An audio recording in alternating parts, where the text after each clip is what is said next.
na sinasabi ng DICT at NBI na fake.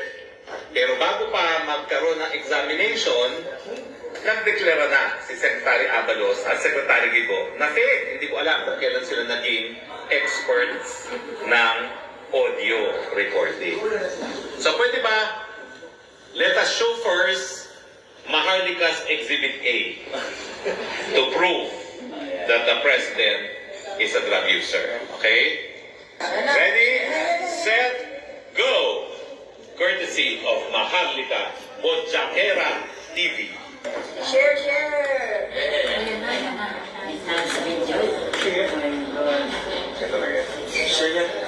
Ngayon naman, ang gagawin natin, merong, ano ba tawag dyan? Computer app na ang tawag ay Deepware.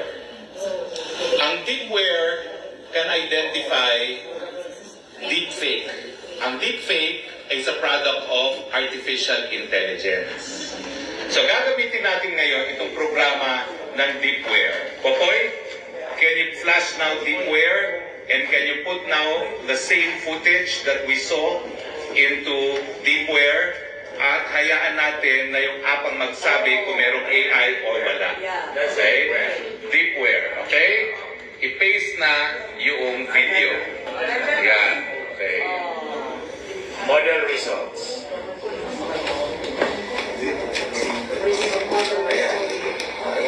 Yan. Oh.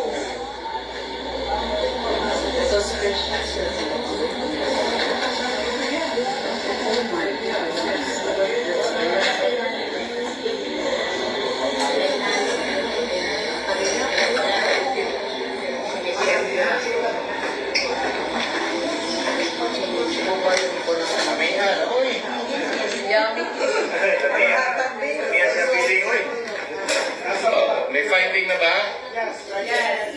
Na anong finding? Pakibasa nga, Banji. Ikaw ang bumasa. No deepfake detection. Basahin mo. Basahin mo. It's not fake. Verify no deepfake detection. 0%. Mga kaibigan, sa ayon sa Deepware, no deepfake detected 0%. According to Avatarify. According to Deepware, no deepfake detected 34%. Mga kaibigan, hindi po fake ang pulburon video. Okay?